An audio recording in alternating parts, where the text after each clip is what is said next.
What is going on, everybody, and welcome back to another Yu-Gi-Oh! Go Rush episode review. Today, guys, we are going to be going over episode 3 of Yu-Gi-Oh! Go Rush. I know I'm a little behind on this episode review. I do apologize. I was just trying to catch up with some other videos on the channel that I had just put this one on the back burner until today. So we're finally going to be going over episode 3 of Yu-Gi-Oh! Go Rush. So without further ado, let's jump right into it. So, generally speaking, what were my thoughts on episode 3 of Yu-Gi-Oh! Go Rush? Well, it was a interesting episode, to say the least. Before we really dive into the episode, I want to discuss the opening. So, as we all know, the opening debuted on episode 2 as they decided that they wanted to spend more time, developing the first episode instead of giving us the first opening in the first episode, which I'm completely fine with. Animes have done this in the past before, to where they won't do their first opening. They'll just do the entire episode and try to get as much screen time with the characters as possible, and then the next episode is when they would do the opening. But for some reason in this episode, they changed the visuals of the opening. Now, I'll say this, I am very glad that they did change the visuals, because I'm going to be honest, I thought the visuals from the first version of the opening one, which, by the way, the opening one song is really good. I actually do like the first opening of Go Rush, but I will say this, the visuals were not good. In my opinion, they were just straight up lazy with the first visuals of the opening. The fact that they reused shots from the trailer in the first episode of Go Rush was just so underwhelming, especially since even though they don't need to necessarily reveal a whole lot, I still feel like you need to give some spice to the opening by showing unique visuals, not visuals that we've already seen the show, because 50% of the opening we had already saw in the trailer in the first episode of Go Rush, but they decided to kind of go back and actually redo the visuals and basically give us a pretty solid opening, in my opinion. No, it's not anything special, but that's what normally is to be expected with the first opening of a show. There's not going to be too much into it, and more than likely you want to expect like the second opening, and if they decide to do more openings than 2, because we don't really know if they're going to do it or not, since Sevens only did 2, so they might only do 2 openings like they did for Sevens. We're going to have to wait and see. But the first opening, it's not going to show too much, but definitely an improvement from the second episode. The only thing that I was kind of wondering is, why didn't they do this in the first place? Why did they give us that opening from episode 2 and then just immediately change the visuals afterwards? The only reason I can think that they did that was maybe because they didn't have the visuals ready for episode 2, so they just decided to reuse assets from the first episode and the first trailer, or well, I guess the only trailer that we got, and basically do that as a temporary opening, to get the opening out to us, and then have the actual visuals for opening 1 in the next episode, which was this episode. That's the only reason I could see them doing it, because other than that, it doesn't really make sense why to give us the visuals that we got from the episode 2 to just immediately change the visuals in episode 3. Like, it just doesn't really make sense. So that's what I'm guessing ended up happening. If you guys have anything that I can't really think of the reason why they decided to change the visuals out of nowhere, like, I would love to know your guys' thoughts on it, because I just think it's very weird that they immediately changed the visuals after the first showing of the opening, which has never happened in any piece of Yu-Gi-Oh! Media ever. In fact, I don't even think of an anime that literally in the next episode completely changed visuals, or at least I can't think of it on the top of my head. So very interesting that they did it, but I'm completely fine with the changed visuals that we got in this episode for the opening. I think these were a lot better than what we had gotten in the first version of opening 1. But let's actually discuss the episode. I've gotten all I needed to say in regards to the opening, so let's dive into the episode, shall we? So the episode kicks off where we see scenes of characters getting attacked by a red-eyed monster. You have a kid that basically is just opening card packs, minding his own business, and then this red-eyed creature attacks him. And then we see this girl who's just drawing, minding her own business, and gets attacked by the red-eyed monster, which, let me talk about this girl real quick. This girl had been appearing in the first ending of Yu-Gi-Oh! Go Rush as well, which was very fascinating. And it wasn't even in just like one random shot out of nowhere.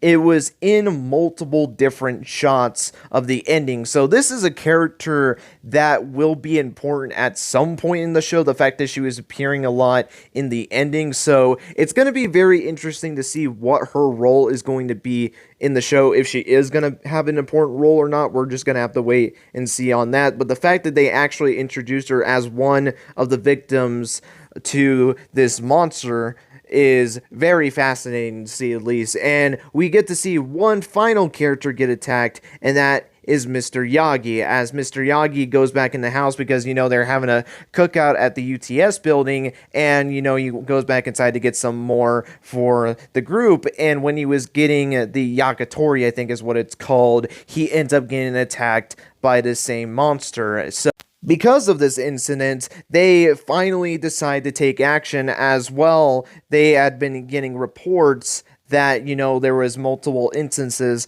of this monster attacking it, and it seemed to be this Chupacabra monster going to multiple different areas, and they were basically attacking people. So, you know, they decided to take action in this, and Yuhi gets a little over his head a little bit because, you know, is upset that the food was eaten, and he decides to book it out of the building in pursuit for the Chupacabra monster, and his way to try to capture the monster is that him alongside Udius, who decides to follow him because, you know, he thinks he's so smart in being able to figure out the stuff from the incident, they decide to dress up in a Yakitori costume where you have Udius holding Yuhi on his shoulders and you're this big Yakitori shish kebab looking thing, and basically they start walking around town to try and see if the Chupacabra monster would go and attack him, because they noticed that when Mr. Yagi was basically knocked down and hurt by this monster, he also had completely eaten all the food. So they thought, oh, maybe he went after the food. So by dressing up in this suit, they would basically lure him to try and get eaten. And that's when they were going to catch him with this big net. And they see this shadowed figure in the alleyway looking upon them, and they go and try to chase it, and they were able to capture it, but it turns out that Mr. Yagi was also trying to capture the Chupacabra monster because he was one of the victims that was attacked, so they end up catching each other. And after they got the whole mix-up situation under control, they basically go out of the alleyway and notice that there is this sheep-looking character, which, if you remember the character bios that we were getting before Go Rush even was announced, we had known about a character called Magical Sheik Mig-chan, who basically was going to be a character in the Yu-Gi-Oh! Go Rush anime, or at least it seemed like that was going to be the case. We didn't really know too much about it because the character design looked super weird, and then we eventually learned that it was actually a monster card and not an actual character. So it's very interesting to see this character just walking about in the park, and this actually leads the Chupacabra monster to actually go after this character, which apparently was proclaiming that this was not the real Mig-chan, as the bell was the wrong color. It was silver instead of gold. The text that was on the back of her costume was completely wrong, and apparently the dog that was on her shoulder was also wrong as well, and he was able to deduce that this Mig-chan character was a fake. This wasn't the real Mig-chan, and apparently, we find out that it wasn't Mig-chan, it was actually Yuhi in disguise to try and capture the Chupacabra monster, because she was able to figure out the pattern that was going on when it came to the Chupacabra's pattern of attacking people, and apparently it had to do with Mig-chan, which we'll get into that whole discussion in just a minute. But after Yumu was able to essentially get a hold of the Chupacabra monster and get its attention, we find out that MIK, you know, Manabu and Neanderstar, which Oh my god, they just had a Team Rocket moment in this episode. They introduce themselves and they do this pose with the MIK logo right behind them. Like, if that wasn't a straight up Team Rocket move, I don't know what is. Which, if you guys don't watch Pokemon, basically Team Rocket was a main villain group that always went after the main protagonist, Ash, during the series. But I feel like I don't really need to explain that. I feel like most people know what Pokemon is, or at least know Team Rocket, so I didn't really need to explain it, but just in case, there's that one person that doesn't know who Team Rocket is. So you have that whole little aspect, which hopefully that isn't a permanent thing that they do. This is just for personal preference. I don't like Team Rocket, so the fact that I had to compare Manabu and Neanderstar to Team Rocket, and it kind of fits too because you have a talking cat, like how you have a talking cat in Pokemon with Meowth, like, oh god, please don't let them be Team Rocket characters. Like I just said, I do not like Team Rocket, and I would really hate if they decided to make them like a Team Rocket character. Let's just hope that isn't the case. I don't think it will, but I don't know. Just the way that they did that scene with Manabu and Neanderstar, god, it just reminded me of Team Rocket a lot. Getting back into the episode, apparently they had heard the stuff that was going on with the Chupacabra Monster, and they were doing their own search for it, and it seemed like Yumu was able to beat them to the punch, and they were going to go entertain them. However, there was a little bit of change of plans, as Yumu decides to duel the Chupacabra Monster, where the stipulation was, if the Chupacabra Monster had won, he would basically be set free. He wouldn't have to worry about going with MIK. However, if Yumu won, then he was forced to have to go to MIK, and there was no choice about it. He was forced to have to go with them. So he decides to accept, and he starts to kind of mention Rush Duels in a weird way, as if he knew what Rush Duels was, or he had heard of Rush Duels, and he accepts the challenge, and we get the duel between the Chupacabra Monster and Yumu. And the duel itself was probably the best duel that we've gotten so far in the show, but I would still say that the duel was just okay. Again, it was more of a tutorial-ish duel because obviously, we had to explain spells and traps in this episode, although it really was just spells because no one used traps in this episode, so I feel like we're going to see another tutorial episode in the next episode where it's going to focus more on traps. They're going to mention, like, hey, didn't you mention to me that there was spells, but there was also traps, and then that's how we're going to learn about trap cards in the next episode. It would make the most sense for them to do that because they only focused on spell cards in this episode, but because they only did focus on spell cards, it allowed it to feel like a more natural duel. It felt a lot less tutorial-ish than the previous two duels, so I really did appreciate that, and I thought it was still a great debut duel for Yumu, even though I just didn't really care for the duel that much because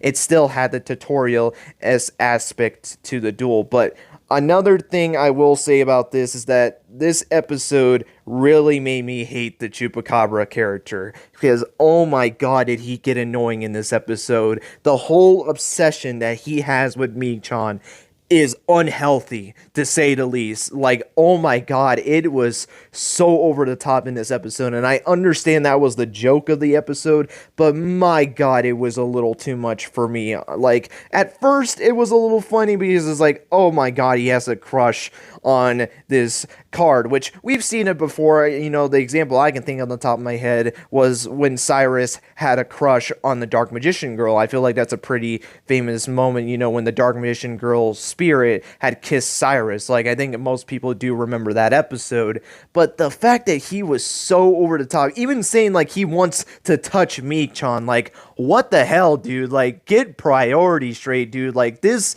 is creepy. And the fact that he was attacking people with anything that had to regard Mii-chan, whether it was them opening a card pack and it basically had the Mii-chan card inside it, he had to go and attack the people and steal the card. Anyone that drew Mii-chan, which is what the girl was doing, they had to get attacked, even to the point where Mr. Yagi got attacked because apparently he said a catchphrase that she said, which was not bad, like, with multiple A's on it, and apparently that led him to attack it. Like, my god, dude, like, he is so obsessed with Meek Chong to the point where he even plays a Meek Chong deck. I mean, this dude is super obsessed with Meek Chong to the point where it's just creepy to all hell. But besides that whole thing, it was cool to see Yumu's deck, her playing this high-tech dragon deck, which a little bit of a fun fact here, Yumu is now the first girl character in all of Yu-Gi-Oh!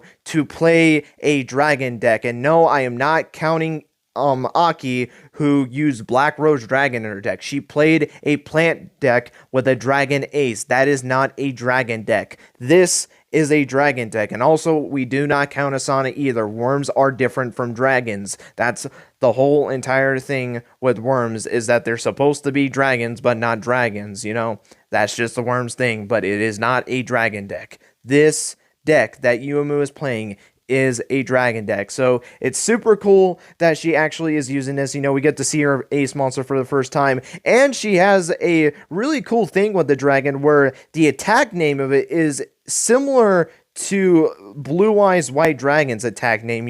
Blue Eyes White Dragon's attack name was Burst Stream of Destruction. Well, Yumu's Ace Dragon, which it was like Burst Stream Dragon, I think, or it was like Stream Burst Dragon. It was something on the lines of that. The attack name was Burst Streaming of Destruction, which was super cool. Like, I really do like the reference that they did with that, and I feel like it fits so well because obviously, with it being high-tech and focused around technology and stuff like that, the fact that they had it as burst streaming fits so well, and the fact that they were able to tie in a Blue Eyes attack name into the mix was super, super cool, and that really did boost the duel up quite a bit, in my opinion. Like, that was one thing that I thought was really cool about the duel. But besides that, again, there really wasn't too much to it. Again, more of the tutorial as to it, and I think it was super unique too that, obviously, with the last two tutorial duels, it was teaching Yudias how to basically rush duel, but this time you had Yumu dueling,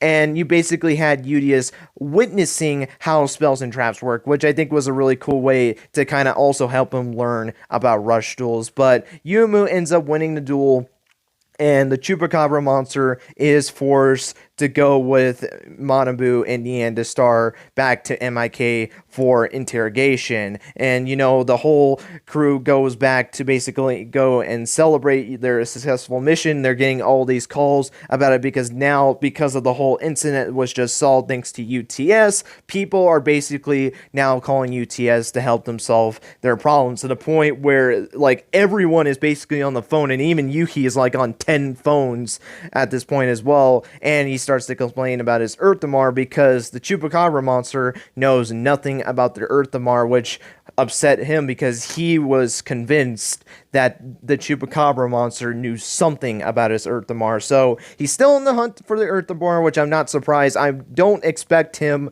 to really find it about the Earthamar until we get to Tell. Tell is the character that I do believe has something to do with the Earthamar. It has to be. He's the only character based off of his bio that has something in relation to Yuhi, and I do believe it's because he knows something or was the one that stole his Earthamar. So until he gets revealed, I don't expect the Earthamar to really be brought up by any of the aliens. But going back to our alien friend here, apparently he cannot be in custody of MIK because apparently he has this card which makes him legal to live on Earth, and apparently he was able to get this card because he was a third generation alien, which is super confusing to say the least, meaning that aliens have been on the Earth for at least 3 generations, which has already caused people to kind of talk about this. Obviously, when it comes to Go Rush, we all know people have been asking the question, is this a sequel or is this an AU? Like, what the hell is going on here? Now, when it came to this indicated to me two things. It either is going to be an AU, because I still think that's a pretty good possibility of happening, or it is a sequel, but instead of being like 20 to 50 years like I feel like most people thought it would be somewhere in like the hundreds of years, maybe even more than that. Like, who really knows how much of a gap this is between sevens? Like, that's the one thing that's super fascinating about this, is because the fact that we know that the Chupacabra Monster is a third generation alien to the point where he can live on Earth without having to be forced to go under MIK supervision because of this card. Like, it is just very fascinating, to say the least, and it makes it more questions when it comes to this whole sequel AU thing. Although there was a reference to the Machine Cavalry Club that I don't know if many people noticed. When they were basically saying that the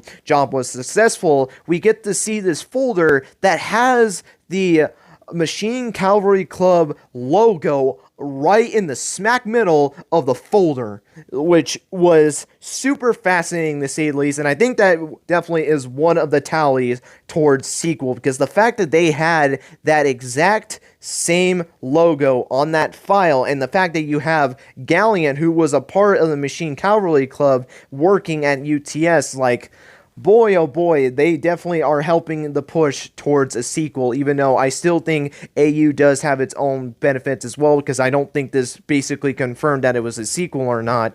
You know, like, there's just still a lot of questions with it, and hopefully it does get answered very soon. But the end of this episode is what I really want to talk about, as we see the Chupacabra Monster. He goes into this telephone booth and basically contacts Yugioh to tell him that he has made contact with Yuhi. So this is where we get to see not only that he is alive, but we also get to see the Chupacabra Monster is actually in cahoots with Yugioh, which is going to be such a fascinating aspect as these next couple of episodes commence, because as we all know, Yuhi thinks that Yugioh died during that war. So his reaction is going to be so great when he realizes that Yugioh actually is alive, and this episode helped confirm that he did not die in that war. If it wasn't for the opening showing it, it was in this episode. He is still alive, and he's here, and he is hunting for Yuhi. Why is he hunting him? Who really knows? But it's going to be so exciting these next couple of episodes, especially when we get to that reveal with Yugioh interacting with Yuhi. I'm super excited for when that happens. But with that being said, that is going to be it for this episode review. Hope you guys enjoyed. Let me know your guys' thoughts on episode 3. Did you guys like the episode? Did you think it was okay? Or were you not really a big fan of the episode? Let me know your guys' thoughts on the duel between Yumu and the Chupacabra Monster, as this was both their debut duels. Let me know your guys' thoughts on the Chupacabra Monster. Do you actually like his humor, especially with the whole Meek-chan thing, or did you not really like his character? And let me know your guys' thoughts on the reference that we got with, you know, Yumu's Ace Monster having a similar attack name to Blue Eyes White Dragon, as well as some of the more information that we got that might lead to a sequel or AU. And let me know what you guys are leaning towards. Honestly, I'm not really leaning towards either. As long as it's a good story, I do not care which option they do pick. But I would love to hear your guys' thoughts on what you guys think that we're going to be going down the route of, a sequel or a AU. Would love to know all your guys' thoughts on this down below. But with that being said, that's going to be it. Thank you guys so much for watching. And until next time, guys, take care and have yourselves a great rest of your day. まるで蜃気楼